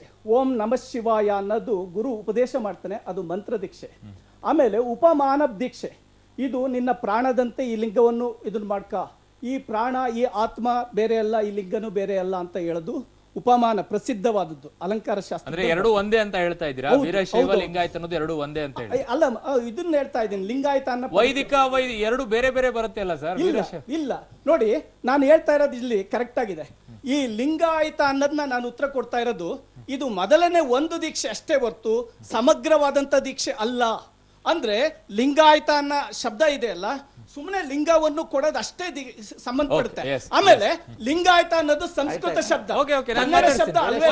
ಲಿಂಗವಂತ ಅನ್ನೋದು ಕನ್ನಡ ಶಬ್ದ, ಲಿಂಗಾಯತ ಅನ್ನೋದು ಅಷ್ಟೇ, ವೀರಶೈವ ಅನ್ನೋದು ಅಷ್ಟೇ, ಎರಡೂ ಒಂದೇ. ಸರ್, ವೀರೇಶ್ ಕುಮಾರ್ ಅಂತ, ರಾಷ್ಟ್ರೀಯ ಬಸವದಳ ಕರ್ನಾಟಕ ರಾಜ್ಯ ಪ್ರಧಾನ ಸಂಘಟಕರು. ಸ್ವಾಮೀಜಿ ಅವರಿಗೆ ಶರಣಾರ್ಥಿ. ಎಲ್ಲರಿಗಿಂತ ಮುಖ್ಯವಾಗಿ ವಾಗೀಶ್ ಅವ್ರ ಸಂಗಡಿಗರೆಲ್ಲರಿಗೂ ಅನಂತ ಶರಣಾರ್ಥಿಗಳು. ಸರ್, ಈಗ ಅವ್ರು ಏನು ಹೇಳಿದ್ರು, ಲಿಂಗ ಆಯುತ ಅಂತಕ್ಕಂಥದ್ದು, ಆಯುತ ಅನ್ನೋ ಪದದಲ್ಲಿರ್ತಕ್ಕಂಥ ಆಳ ಮತ್ತು ಅರಿವು ಇಡೀ ದೇಹದ ಬದುಕಿನ ಎಲ್ಲ ಉದ್ದಗಲಕ್ಕೆ ವ್ಯಾಪಕವಾಗಿ ಅಳವಡಿಸ್ಕೊಳ್ತಕ್ಕಂಥದ್ದು ಆಯುತ ಅಂತಕ್ಕಂಥ ಪದದ ಅರ್ಥ. ಮತ್ತೆ ಅಲ್ಲಿಗೆ ಹೋಗಲ್ಲ, ನಾನು ಮುಗಿತದ ಕೆಲಸ. ಈಗ ಸಿದ್ಧಾಂತ ಶಿಖಾಮಣಿ ಬಗ್ಗೆ ಬರೋದಾದ್ರೆ, ಸಿದ್ಧಾಂತ ಶಿಖಾಮಣಿಯ ಅಸಂಬದ್ಧ ಸಿದ್ಧಾಂತಗಳು ಅಂತ ರುದ್ರಾಕ್ಷಿ ಮಠ, ನಾಗನೂರು, ಶಿವಬಸವ ಇಲ್ಲಿ ಇದರಲ್ಲಿ ಬೆಳಗಾವಿಯಲ್ಲಿ ಪ್ರಿಂಟ್ ಮಾಡಿ ಕಳಿಸಿದ್ದಾರೆ. ನಿಮ್ ಪ್ರಶ್ನೆ ಏನಾದ್ರು ಇದೆಯಾ? ಹೇಳ್ಬೇಕಾ? ಇಲ್ಲ, ನಾನು ಹೇಳ್ತೀನಿ. ಯಾಕೆ ಅಂತ ಹೇಳಿದ್ರೆ ಎಲ್ಲರಿಗೂ ಅವಕಾಶ ಕೊಡಬೇಕು. ಹೌದೌದು. ಸಿದ್ಧಾಂತ ಶಿಖಾಮಣಿ ಬಗ್ಗೆ ನಾನು ಯಾಕೆ ಒಂದೇ ಒಂದು ಮಾತಾಡಕ್ಕೆ ಇಷ್ಟಪಡ್ತೀನಿ ಅಂತ ಹೇಳಿದ್ರೆ, ಸರ್, ನಿಮಗೆ ಗೊತ್ತಿದೆ ಇಡೀ ಜಗತ್ತಿನ ಕನ್ನಡ ನಾಡಿನ 6 ಕೋಟಿ ಜನಕ್ಕೆ ಗೊತ್ತಿದೆ, ಭಾರತ ದೇಶದ 120 ಕೋಟಿ ಜನಕ್ಕೆ ಗೊತ್ತಿದೆ. ಸತ್ಯವಾದಂತ ಹಿತ ನುಡಿ ಏನಾದ್ರೂ ಇದ್ರೆ ಅದು ವಚನ ಸಾಹಿತ್ಯದಲ್ಲಿ ಮಾತ್ರ. ವಚನ ಸಾಹಿತ್ಯ ಮಾತ್ರ ಇವತ್ತು ಸತ್ಯವನ್ನು ಪ್ರತಿಪಾದಿಸಬಲ್ಲದ ವಿನಃ ಬೇರೆ ಯಾವುದು ಪ್ರತಿಪಾದಿಸಕ್ಕೆ ಸಾಧ್ಯ ಇಲ್ಲ ಅಂತಕ್ಕಂಥದ್ದು ಕೂಡ ನೀವು ಹೇಳ್ತಾ ಇರೋದು. ವೀರಶೈವರು ನಮಗಲ್ಲ, ಲಿಂಗಾಯತರು ಮಾತ್ರ ಸಪರೇಟ್ ಅನ್ನೋದು ಹೇಳ್ತಾ ಇದ್ದೀರಾ? ಹೌದೌದು, ಲಿಂಗಾಯತ ಸಪರೇಟ್, ವೀರಶೈವ ಸಪರೇಟ್. ನನ್ನ ಹೆಸರು ಲತಾ ಅಂದ್ಬಿಟ್ಟು. ಫಸ್ಟ್ ನಾನು ಹೇಳೋದು, ಮೊದಲು ಮಾನವರಾಗಿ ಬದುಕಬೇಕು. ಜಾತಿ ಮೊದಲಿಂದ ಬಂದಿದೆ ಅಂತ ಒಪ್ಕೊಳ್ತೀನಿ ನಾನು, ಇಲ್ಲ ಅಂತಲ್ಲ. ನಾನು ಲಿಂಗನ ಪೂಜೆ ಮಾಡಬೇಕು, ನನಗಿಷ್ಟ. ನಾನು ಮಾಂಸಾಹಾರಿ ಅಲ್ಲ, ಅದು ನನಗಿಷ್ಟ ಇಲ್ಲ, ನಾವು ತಿನ್ನಲ್ಲ, ಅದು ನಮ್ಗೆ ಸ್ವತಂತ್ರ ಇದೆ. ಇವತ್ತಿನ ದಿವಸ ಜಾತಿನಲ್ಲೂ ಎಷ್ಟೋ ಜನ ಬೇರೆ ಎಲ್ಲೋ ಹೋಗಿ ತಿನ್ಬರೋದು ಮಾಡೋದೆಲ್ಲ ಮಾಡೋದು ನಾನು ಕೇಳಿದ್ದೀನಿ, ನೋಡು ಇದ್ದೀನಿ. ನಾನು ಇಲ್ಲ ಅಂತಲ್ಲ, ತಿನ್ನೋದು ಎಲ್ಲಾ ಧರ್ಮದಲ್ಲೂ ಇದ್ದಾರೆ, ಎಲ್ಲ ಜಾತಿ ಎಲ್ಲ ಇದ್ದಾರೆ ಅಂತಲ್ಲ. ಇವಾಗ ನಾನು ಹೇಳೋದು, ಇಲ್ಲಿ ಕಿತ್ತಾಡಿ ಪ್ರಯೋಜನ ಏನು ಇಲ್ಲ. ನನಗಿಷ್ಟ. ಇವಾಗ ನೋಡಿ ಎಷ್ಟೋ ಜನ ಹೋಗಿ ಕ್ರಿಶ್ಚಿಯನ್ ಜಾತಿಗೆ ಸೇರ್ಕೊಂತಾರೆ, ಹೌದು. ಎಷ್ಟೋ ಜನ ಹೋಗಿ ಮುಸ್ಲಿಂ ಜಾತಿಗೆ ಸೇರ್ಕೊಂತಾರೆ. ಹಿಂದೂಗಳೇ ಎಷ್ಟೋ ಜನ, ಮೊನ್ನೆ ಕೂಡ ಪೇಪರಲ್ಲಿ ನೋಡಿದೆ ನಾನು, ಮುಸ್ಲಿಂ ಜಾತಿಗೆ ಹೋಗಿ ಸೇರ್ಕೊಂಡಿರೋದನ್ನ. ಅವರವ್ರ ಇಷ್ಟ, ಅವರವರ ಭಾವಕ್ಕೆ ಅವರವರ ಬದುಕಿಗೆ ಅಂತ ಅಂದ್ಬಿಟ್ಟು.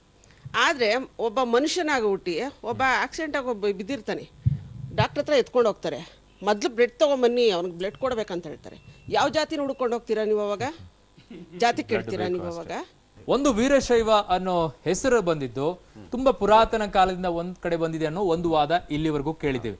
ಇನ್ನೊಂದು ವಾದದಲ್ಲೂ ಕೂಡ ಕೇಳಿದ್ದೀನಿ, 15ನೇ ಶತಮಾನದಲ್ಲಿ ಲಿಂಗಾಯತರ ಜೊತೆಗೆ ಈ ವೀರಶೈವ ಅನ್ನೋದು ಸೇರ್ಪಡೆ ಆಗುತ್ತೆ, ಅದು ತದನಂತರವಾಗಿರುವಂತಹ ಒಂದು ಶಬ್ದ ಬಳಕೆ ಅನ್ನೋದನ್ನ ನಾನು ಕೇಳಿರೋದು.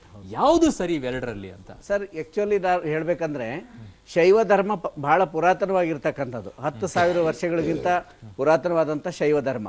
ಯೋಗಿ ಶಿವನ ಬಗ್ಗೆ ನಮಗೆ ಅಪಾರವಾದಂತ ಗೌರವ ಇದೆ. ವೀರಶೈವ ಧರ್ಮ ತುಂಬಾ ಪುರಾತನವಾಗಿರೋದು. ಹೌದು. ಆ ಶೈವದಿಂದ ಬಂದಂತದ್ದು ಸಪ್ತ ಶೈವಗಳಲ್ಲಿ ಕಾಳಾಮುಖಿ ಶೈವ, ಲಾಕುಲಿಸ ಶೈವ, ಪಾಶುಪತ ಶೈವ, ಶುದ್ಧ ಶೈವ, ಮಾರ್ಗಶೈವ, ಮಿಶ್ರ ಶೈವ ಮತ್ತು ವೀರಶೈವ. ಇವು ಶಿವನ ಕಾಲದಿಂದಲೇ ಬಂದಿರುವಂತದ್ದು.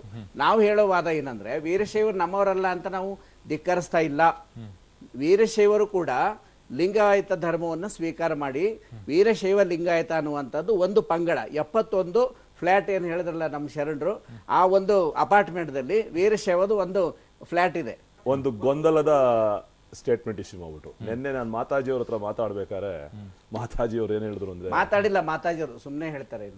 ನಾವು ವೀರಶೈವ್ರನ್ನ ಹತ್ರಕ್ಕೆ ಸೇರ್ಸಲ್ಲ, ನಮ್ಮಲ್ಲೂ ಮಾತಾಡಿದ್ರು ಅವರು. ನಾನು ಅದನ್ನೇ ಹೇಳ್ತಾ ಇರೋದು. ಆದ್ರೆ ಇವ್ರು ಇವಾಗ ಏನ್ ಹೇಳ್ತಾ ಇದಾರೆ, ಇವತ್ತು ಸ್ವಾಮೀಜಿಯವರು ಒಂದು ಒಳ್ಳೆ ವರ್ಡ್ ಹೊಡೆದ್ರು, ನನಗೆ ಬಹಳ ಖುಷಿ ಆಗುತ್ತೆ. ಈಗ ಇದು ಒಪ್ಕೊಳ್ತೀನಿ.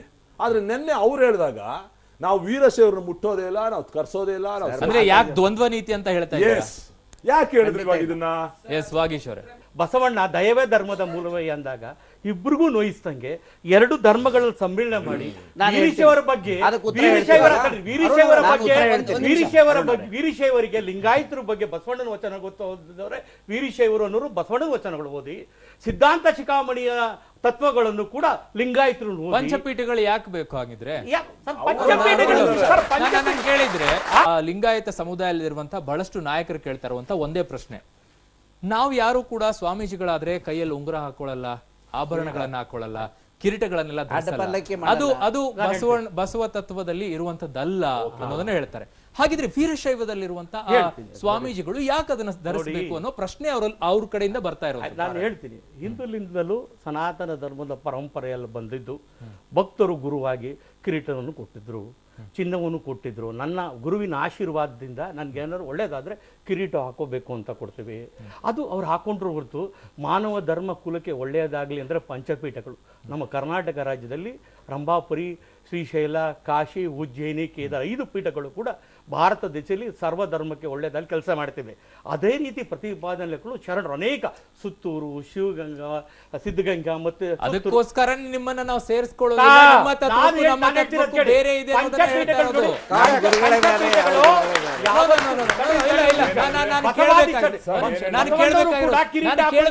ಇನ್ನೊಂದು ಪ್ರಶ್ನೆ. ಬಸವಣ್ಣವರು ಕೂಡ ಕಿರೀಟ ಹಾಕೊಂಡಿದ್ರು.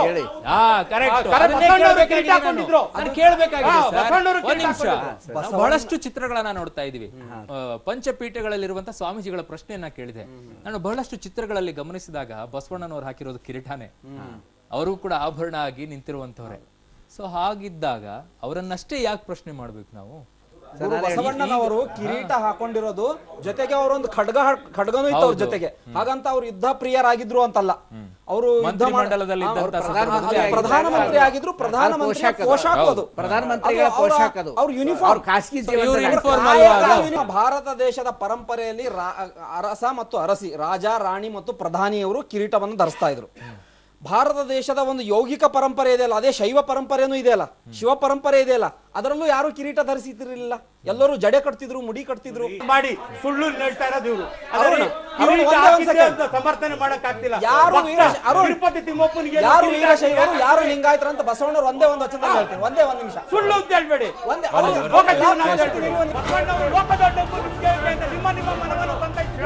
20 ವರ್ಷದ ಹಿಂದೆ ಕೂಡಲ ಸಂಗಮದಲ್ಲಿ ನಾವು ಈ ನಮ್ಮ ಲಿಂಗಾಯತರು, ವೀರಶೈವರು, ದೊಡ್ಡ ದೊಡ್ಡ ಸ್ವಾಮೀಜಿಗಳು ಎಲ್ಲಾರನ್ನೂ ಒಂದ್ಕೆ ವೇದಿಕೆಯಲ್ಲಿ ಕೂಡಿಸಿ ನಾವು ಅದನ್ನ ಮಾಡಿ ತೋರಿಸಿದೀವಿ. ಆದ ಒಂದ್ ನಿಮಿಷ ಎಲ್ಲ ದೊಡ್ಡ ದೊಡ್ಡ ಸ್ವಾಮೀಜಿಗಳು, ಎಲ್ಲಾ ಲಿಂಗಾಯತ ಸ್ವಾಮೀಜಿಗಳು, ವಿರಕ್ತರು, ಪಂಚಪೀಠದವರು ಒಂದೇ ವೇದಿಕೆಯಲ್ಲಿ ಮಾಡಿದ್ರಿ ಸರ್. ಇದು ಇತಿಹಾಸ ಮಾಡಿದೀವಿ. ಅದೇ ತರನೇ ಮುಂದಿನ ದಿನಗಳಲ್ಲಿ ಮಾಡೇ ಮಾಡ್ತೀವಿ. ಮಹಾಸಭಾ ಪರವಾಗಿ, ಅಖಿಲ ಭಾರತ ವೀರಶೈವ ಮಹಾಸಭಾದ ಪರವಾಗಿ ಇಲ್ಲೇ ಘೋಷಣೆ ಮಾಡ್ತಾ ಇದ್ದೀನಿ. ಹಿಂದೂಗಳು ನಮ್ಮನ್ನ ಗುಲಾಮರನ್ನಾಗಿ ನೋಡ್ಕೊಳ್ತಾ ಇದ್ದಾರೆ ಅನ್ನೋ ಒಂದು ಮಾತನ್ನ ಒಬ್ಬ ಸ್ವಾಮೀಜಿ ಕೂಡ ಹೇಳ್ತಾರೆ. ಹೌದು, ಯಾಕಿದು ಪ್ರಶ್ನೆ ಬಹಳ ಒಳ್ಳೆ ಪ್ರಶ್ನೆ ಕೇಳಿದ್ರಿ. ಹಿಂದೂ ಧರ್ಮ ಅಂತ ನಾನು ಅನ್ನೋದಿಲ್ಲ, ಸನಾತನ ಧರ್ಮದ ಇವತ್ತು ಗುಲಾಮಗಿರಿಯೊಳಗ ನಾವು ಇದೀವಿ. ಅವ್ರು ನಮಗೆ ಗುಲಾಮರನ್ನ ಯಾಕೆ ನೋಡ್ತಾರಂದ್ರೆ, ಸನಾತನ ಧರ್ಮದ ಪ್ರಕಾರ ವರ್ಣಾಶ್ರಮ ವ್ಯವಸ್ಥೆ ಇದೆ. ಬ್ರಾಹ್ಮಣ, ಕ್ಷತ್ರಿಯ, ವೈಶ್ಯ, ಶೂದ್ರ ಮತ್ತು ಅಸ್ಪೃಶ್ಯ ಅನ್ನುವಂತಹ ಊರು ಹೊರಗಡೆ ಇರತಕ್ಕಂತಹ ಪಂಚಮ ವರ್ಣದ ಜನ. ಗುರು ಬಸವಣ್ಣನವರು ಎಲ್ಲರಿಗೂ ಇಷ್ಟಲಿಂಗ ದೀಕ್ಷೆಯನ್ನು ಕೊಟ್ಟರು. ಬ್ರಾಹ್ಮಣ ಮಧುವರ್ಸ ಬಂದರು, ಸಮಗಾರ ಹರಳಯ್ಯ ಬಂದರು, ಹೊಲೆಯ ನಾಗಿದೇವ ಬಂದರು, ಮಾದಾರ ಚೆನ್ನಯ್ಯ ಬಂದರು, ಕುಂಬಾರ ಗುಂಡಯ್ಯ ಬಂದರು, ಬಾಚಿಕಾಯಕದ ಬಡಿಗ ಬಸವಯ್ಯ ಅಂತ ಶರಣರು ಬಂದರು, ಎಲ್ಲರೂ ಬಂದರು. ಎಲ್ಲರಿಂದ ಕೂಡಿರ್ತಕ್ಕಂಥದ್ದು ಲಿಂಗಾಯತ ಧರ್ಮ. ಇಲ್ಲಿ ಬಂದಿರೋದು ಇಷ್ಟೇ. ನಾನು ಈ ಹೆಂಗೆ ನಾವು ಗುಲಾಮಗಿರಿಗೆ ಒಳಗಾಗಿದ್ದೀವಿ ಅಂದರೆ, ಏಕದೇವೋಪಾಸನೆ ಗುರು ಬಸವಣ್ಣವ್ರು ಕೊಟ್ಟರು. ದೇವರ ಹೆಸರಿನಲ್ಲಿ ಶೋಷಣೆ, ಯಜ್ಞ, ಹೋಮ, ಯಾಗ ಇವೆಲ್ಲವೂ ಕೂಡ ವೈದಿಕ ಸನಾತನ ಧರ್ಮದ ಆಚರಣೆಗಳು. ಅವರು ದಲಿತರು ಊರೊಳಗೆ ಬರಬೇಕಾದ್ರೆ ಕೊರಳಲ್ಲಿ ಮುಚ್ಚಳ ಕಟ್ಕೊಂಡು ಬರ್ತಕ್ಕಂಥ ಪರಿಸ್ಥಿತಿ ಇತ್ತು. ಅಂತಹ ಅಸ್ಪೃಶ್ಯರನ್ನು ಕೂಡ ಲಿಂಗ ದೀಕ್ಷೆಯನ್ನು ಕೊಟ್ಟು ಶೋಷಣೆಗೊಳಗಾಗಿದ್ದೆ. ಅದೆಲ್ಲ ಅಸ್ಪೃಶ್ಯತೆಯನ್ನ ತೊಡೆದು ಹಾಕಿನೇ ಬಸವಣ್ಣನವರು ಬಂದಿದ್ದು ಲಿಂಗಾಯತ ಅಂತ ಧರ್ಮವನ್ನ ಕೊಟ್ಟರು ಅನ್ನೋದು ವಾದ. ಹೌದಾ? ಹಾಗಿದ್ರೆ ನಾನ್ ಕೇಳುವಂತ ಪ್ರಶ್ನೆ, ಅದೆಲ್ಲವನ್ನ ಒಡೆದು ಹಾಕಿ ನಾವು ಎಲ್ಲರೂ ಕೂಡ ಒಗ್ಗಟ್ಟಾಗಿರೋಣ, ಸಮಾನತೆಯಿಂದ ಇರೋಣ ಅನ್ನೋದು ಬಸವಣ್ಣನವರ ತತ್ವ ಅಲ್ವಾ? ಅವ್ರನ್ನು ಸೇರಿಸ್ಕೊಳ್ಳಿ, ದೂರ ನಾನು ಒಳ್ಳೆ ಪ್ರಶ್ನೆ ಸರ್, ಸೇರಿಸ್ಕೊಳ್ಳೋ ಪ್ರಶ್ನೆನೇ ಇಲ್ಲ ನೋಡಿ ಸರ್. ಅವ್ರು ವಿಶ್ವಗುರು ವೀರಶೈವ ಲಿಂಗಾಯತ ಧರ್ಮ ಅಂತ ಒಪ್ಕೊಳ್ಳಕ್ಕೆ ಏನ್ ತಪ್ಪು? ಲಿಂಗಾಯತ ಧರ್ಮದಲ್ಲಿ ಎಲ್ಲರೂ ಸೇರ್ಲಿಕ್ಕೆ ಅವಕಾಶ ಇದೆ, ಎಲ್ಲರಿಗೂ ಸೇರಿಸ್ಕೊಳ್ತೀವಿ. ಆದ್ರೆ ಧರ್ಮ ಸ್ಥಾಪಕರಂತ ಒಪ್ಕೊಳ್ಬೇಕು, ಬಸವಣ್ಣನವರ ಸಿದ್ಧಾಂತಗಳನ್ನು ಒಪ್ಕೋಬೇಕು, ಏಕ ದೇವೋಪಾಸಕರಾಗಬೇಕು, ಅವ್ರ ಗುರುಗಳ ಸರಳ ಜೀವನ ನಡೆಸಬೇಕು, ಬಸವಣ್ಣನವರೇ ನಮ್ಮ ಧರ್ಮಗುರು ಅಂತ ಒಪ್ಕೋಬೇಕು, ವಚನ ಸಾಹಿತ್ಯರೇ ನಮ್ಮ ಧರ್ಮ ಗ್ರಂಥ ಅಂತ ಒಪ್ಪಬೇಕು. ಅವಾಗ ಎಲ್ಲರನ್ನು ಸ್ವಾಗತ ಮಾಡಿ.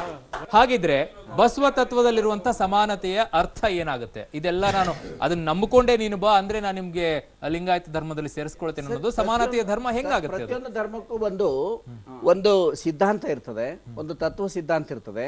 ಅಷ್ಟಾವರಣಗಳು, ಪಂಚಾಚಾರ, ಷಟ್ ಸ್ಥಳಗಳನ್ನು ಕೊಟ್ಟಂತಹ ಮಹಾಗುರುವನ್ನ ಗುರು ಅಂತ ಒಪ್ಪದೆ, ನಮ್ದು ಆಗಿತ್ತು ಈಗಿತ್ತು ಸನಾತನ ಕಾಲದಲ್ಲಿ ಇತ್ತು ಅಂತಂದ್ರೆ ಮೂಲ ಒಂದು ಸಿದ್ಧಾಂತಕ್ಕೆ ಒಪ್ಕೊಳ್ಬೇಕಲ್ಲ, ಭದ್ರಾಗಬೇಕು. ಪ್ರತಿಯೊಬ್ಬರ ಕ್ರೈಸ್ತನು ಕೂಡ ಯೇಸು ಕ್ರಿಸ್ತ ನಮ್ಮ ಧರ್ಮಗುರು ಅಂತ ಒಪ್ಕೊಳ್ತಾನೆ. ಪ್ರತಿಯೊಬ್ಬ ಮುಸಲ್ಮಾನನು ಕೂಡ ಮೊಹಮ್ಮದ್ ಪೈಗಂಬರ್ ನಮ್ಮ ಧರ್ಮಗುರು ಅಂತ ಒಪ್ಕೊಳ್ತಾರೆ, ಅಲ್ಲಾಹ್ ನಮ್ಮ ದೇವರು ಅಂತ ಒಪ್ಕೊಳ್ತಾರೆ. ಬೌದ್ಧರು ಗೌತಮ್ ಬುದ್ಧನೇ ನಮ್ಮ ಗುರು ಅಂತ ಒಪ್ಕೊಳ್ತಾರೆ. ಬೌದ್ಧ ಧರ್ಮದಲ್ಲಿ ಗುರುವಿನ ಬಗ್ಗೆ ಪ್ರಶ್ನೆ ಇಲ್ಲ, ಅವರು ಯಾರಲ್ಲೂ ಕೂಡ ಗುರುವಿನ ಬಗ್ಗೆ ಪ್ರಶ್ನೆ ಇಲ್ಲ. ಧರ್ಮಗುರು ಅಂತ ಒಪ್ಪದೇ ಇದ್ದಾಗ ನಾವು ಅವರನ್ನ ಲಿಂಗಾಯತರು ಅಂತ ಹೇಳಲಿಕ್ಕೆ ಆಗೋದಿಲ್ಲ. ಅವ್ರು ಲಿಂಗವನ್ನ ಕಟ್ಕೊಂಡಿರ್ಬೋದು, ಬಸವಣ್ಣನವ್ರ ಸಿದ್ಧಾಂತಗಳು ಒಪ್ಪಬೇಕು. ರಾಮ್ ಜಾಧವ್ ಅಂತ ಹೇಳಿ ಅವ್ರು ಲಿಂಗಾಯತರಲ್ಲ, ಧಾರವಾಡದವರು, ಅವರೊಂದು ಮಾತು ಹೇಳ್ತಾರೆ, ಎಲ್ಲಿ ವೀರಶೈವ ಅಲ್ಲಿ ಗೊಂದಲದ ವೈಭವ, ಅದು ಅವರ ಸ್ವಭಾವ, ಕಾರಣ ಬಸವಣ್ಣನ ಅಭಾವ ಅಂತ ರಾಮ್ ಜಾಧವ್ ಅವರು ಹೇಳ್ತಾರೆ. ನಿಮ್ ವಿಚಾರ ನಾನು ಒಪ್ಪೋದಿಲ್ಲ. ಯಾಕಂದ್ರೆ 15ನೇ ಶತಮಾನದೊಳಗೆ ಆದ ನಂತರ ವೀರಶೈವ ಉದ್ಭವ ಅಂತ ಒಂದು ಅನುಮಾನ ವ್ಯಕ್ತಪಡಿಸಿರ್ತಾರೆ. ಅಲ್ಲಲ್ಲ, ನಾನು ಎರಡು ವಾದ ನಾನು ರಿಸರ್ಚ್ ಮಾಡ್ಬೇಕಾದ್ರೆ ಒಂದು ವಾದ ಪುರಾತನವಾಗಿರುವಂತಹ ವೀರಶೈವ ಸಂಪ್ರದಾಯ ಇದೆ ಅನ್ನೋದು, ಇನ್ನೊಂದು ವಾದ 15ನೇ ಶತಮಾನದಲ್ಲಿ ಲಿಂಗಾಯತ ಹೆಸರ ಜೊತೆಗೆ ವೀರಶೈವ ಸೇರ್ಕೊಳ್ತು ಅನ್ನೋದು. ಇವೆರಡು ವಾದ ಕೇಳಿದ್ದು ನಾನು, ಸರಿನೋ ಹೌದಲ್ಲ ಕೇಳಿದೆ. ನಿಮ್ಮ ವಾದವನ್ನ ನಾನು ಸಮರ್ಥನೀಯವಾಗಿ ನಿರಾಕರಿಸ್ತೇನೆ. ನನ್ನ ವಾದ ಅಲ್ಲ ಸರ್, ಒಂದು ವಾದವನ್ನ ಹಂಗೇಳಿ. ಹಾಗಾದ್ರೆ ನೋಡಿ, ಬಸವಣ್ಣನ ಒಟ್ಟು 5 ವಚನಗಳಲ್ಲಿ 4 ಕಡೆ ವೀರಶೈವನ್ನ ಪದ ಬಳಸ್ತಾರೆ. ಅದೇ ರೀತಿ ಅಲ್ಮಪ್ರಭುಗಳು 19 ಕಡೆ ವೀರಶೈವನ್ನ ಪದ ಬಳಸ್ತಾರೆ ಅವ್ರ ವಚನಗಳಲ್ಲಿ. ಹೀಗೆ ಬೆಳೀತಾ ಹೋಗ್ತದ ಪಟ್ಟಿ. ಆ ಪಟ್ಟಿ ವಿವರವಾಗಿ ಕೊಡ್ತೀನಿ, ಸಮಯಾಭಾವದಿಂದ ನೇರವಾಗಿ ವಿಷಯಕ್ಕೆ ಬರ್ತೀನಿ. ಆ ಪದ ಅವತ್ ಚಾಲ್ತಿಯಲ್ಲಿ ಇದ್ದದಕ್ಕೇನೆ, ಆ ಧರ್ಮ ಅವತ್ ಅಸ್ತಿತ್ವದಲ್ಲಿ ಇದ್ದದಕ್ಕೇನೆ ವೀರಶೈವನ ಪದವನ್ನು ಅವ್ರು ಬಳಸಿದ್ರು. ಮಂಜುನಾಥ್ ಒಂದ್ ನಿಮಿಷ ಸರ್, ನಿಮ್ಗೆ ಅವಕಾಶ ಕೊಟ್ಟಿದ್ದೀನಿ. ಒಂದ್ ನಿಮಿಷ.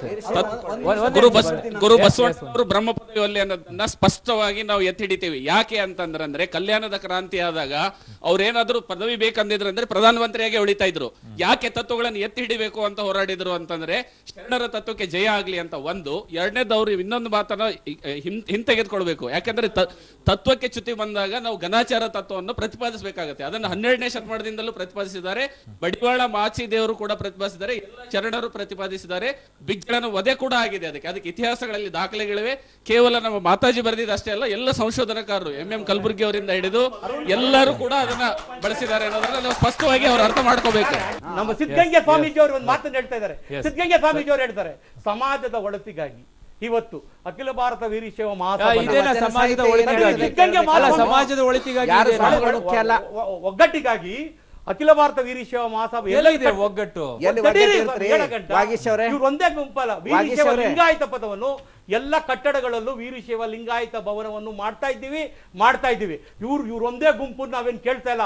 ನಮ್ಮನ್ನ ತೀರ್ಮಾನ ಮಾಡೋರು ಸಿರಿಗೆರೆ, ಸುತ್ತೂರು, ಸಿದ್ಧಗಂಗಾ, ಒಂದು ಗುಂಪು. ಈ ಗುಂಪು ಯಾವಾಗ್ಲೂ ಸಮಾಜನ ದಾರಿ ತಪ್ಪಿಸಿ ಆಗುವಂತದ್ದನ್ನ ಕಲ್ಲಾಕಿದ್ದು ಇವ್ರೆ.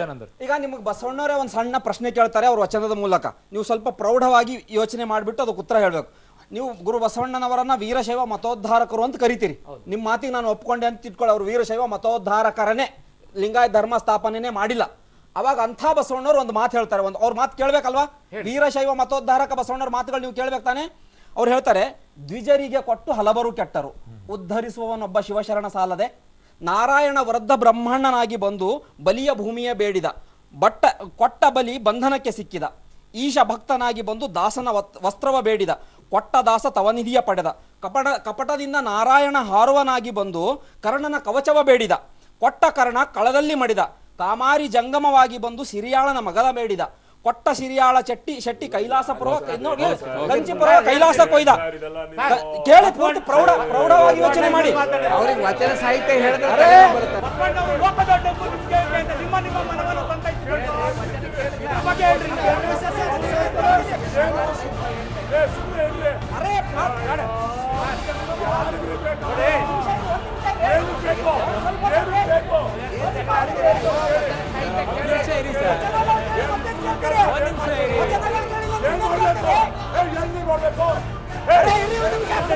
ಸರ್, ಬಸವಣ್ಣನವರು ಇನ್ನೂ ಒಂದು ಹೇಳ್ತಾರೆ, ಇವನಾರವ ಇವನೆಂದೆನಿಸರಯ್ಯ, ಇವ ನಮ್ಮವ ಇವನೆಂದೆನಿಸರಯ್ಯ ಅಂತ ಹೇಳ್ತಾರೆ.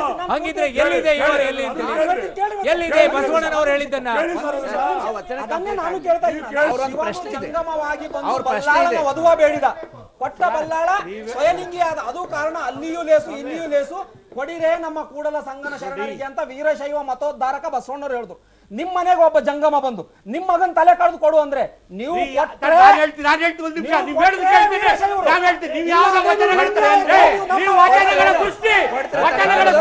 ನಿಮ್ ಮನೆಗೆ ಒಬ್ಬ ಜಂಗಮ ಬಂದು ನಿನ್ ಮಗನ್ ತಲೆ ಕಳೆದು ನನಗೆ ಅಡಿಗೆ ಮಾಡ್ಕೊಡು ಅಂತ ಅಂದ್ಲಿ, ಅದು ಹೋಗ್ಲಿ. ಒಂದು ಕೋಳಿನೇ ಕಳೆದು ಅಡಿಗೆ ಮಾಡ್ಕೊಡು ಅಂದ್ರೆ ನೀವು ಮಾಡ್ಕೊಡ್ತೀರಾ? ಭಕ್ತ ಅವನ್ ಜಂಗಮ ಬರ್ತಾನೆ, ಮಾಡ್ಕೊಡಲ್ಲ. ಮಾಡಿಕೊಟ್ರೆ ನೀವು ವೀರಶೈವರು, ಮಾಡಿಕೊಟ್ಟಿಲ್ಲ ಅಂದ್ರೆ ನೀವು ಲಿಂಗಾಯತರು, ನೀವು ನಮ್ಮವರು ಲಿಂಗಾಯತರು.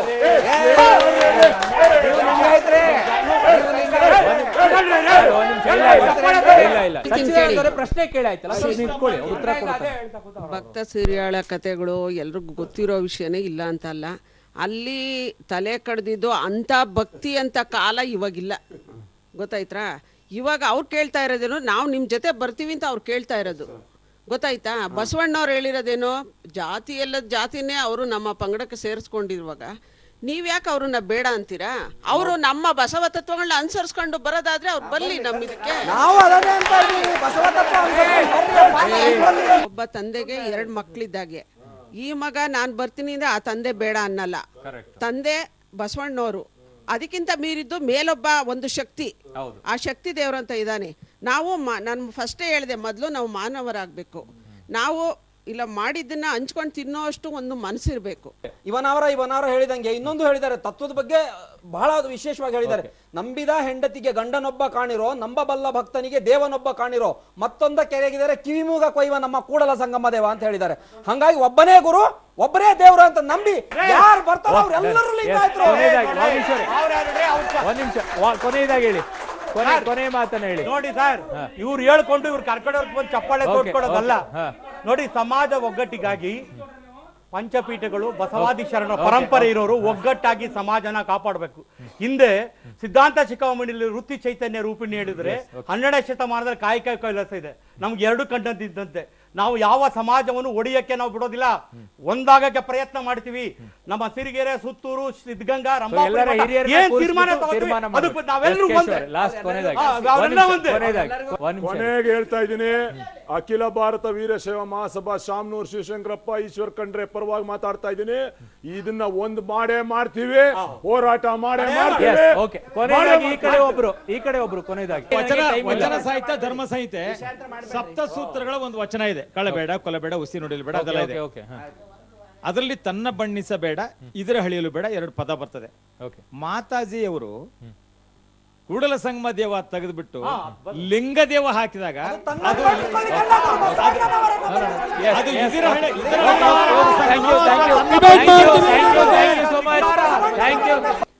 ಎರಡನ್ನೂ ಕೂಡ ಒಗ್ಗೂಡಿಸಬೇಕು ಅನ್ನೋ ಪ್ರಯತ್ನ ನಮ್ದು ಅಷ್ಟೇ.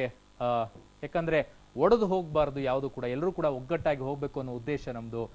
ಬಸವಣ್ಣ ಬರುವಾಗ ಯಾವಾಗಿದ್ರು ಕೂಡ ಹೇಳ್ತಾ ಇದ್ರು, ಜನಪದದಲ್ಲಿರುವಂತಹ ಒಂದು ಮಾತು, ಬಸವಣ್ಣ ಬರುವಾಗ ಮೊಗ್ಗು ಮಲ್ಲಿಗೆ ಅರಳ್ಯಾವ, ಯಾಲಕ್ಕಿ ಗೊನೆಬಾಗಿ ಹಾಲ ಸೂಸ್ಯಾವ ಅಂತ ಹೇಳ್ತಾ ಇದ್ರು.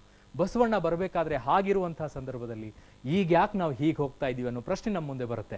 ಹಾಗಾಗಿ ಇದೆಲ್ಲವೂ ಕೂಡ ಒಗ್ಗಟ್ಟಾಗಿ ಹೋಗ್ಬೇಕು. ಧರ್ಮ ಅನ್ನೋದಾದ್ರೆ ಸೇರಿಸ್ಕೊಳ್ಳಿ, ಯಾರಾದರೂ ದೊಡ್ಡ ಹಿರಿಯರು ಮಠಾಧೀಶರುಗಳಿದ್ದಾರೆ, ಎಲ್ಲರನ್ನ ಕೂತು ಒಂದು ಮಾತುಕತೆಯನ್ನ ಮಾಡಿ ಅದನ್ನ ಬಗೆಹರಿಸುವಂತ ಕೆಲಸಕ್ಕಾಗಬೇಕು. ಇಲ್ಲ ಅಂದ್ರೆ ಹೀಗೆ ಒಗ್ಗೂಡ್ತಾ ಹೋದ್ರೆ ರಾಜಕೀಯ ಲಾಭಕ್ಕೋಸ್ಕರ ಬಳಸ್ತಾರೆ. ನಿಮ್ಮಲ್ಲಿರುವಂತಹ ಸಮಾಜವನ್ನ ಒಡೆಯುವಂತ ಪ್ರಯತ್ನ ಮಗದೊಂದು ಕಡೆ ಆಗುತ್ತೆ, ಎಲ್ಲೂ ಒಗ್ಗಟ್ಟಿರೋದಿಲ್ಲ. ಆ ಒಗ್ಗಟ್ಟು ಬರಬೇಕು ಅಂದ್ರೆ ಎಲ್ಲರೂ ಹಿರಿಯರು ಕೂತ್ಕೊಂಡು ಮಾತುಕತೆಯನ್ನ ಮಾಡಿದಾಗ ಮಾತ್ರ ಆಗುತ್ತೆ. ಇದು ಇವತ್ತಿನ ವಿಶೇಷ. ನೆನಪಿರ್ಲಿ, ನ್ಯೂಸ್ ಅಂದ್ರೆ ಪಬ್ಲಿಕ್ ಟಿವಿ.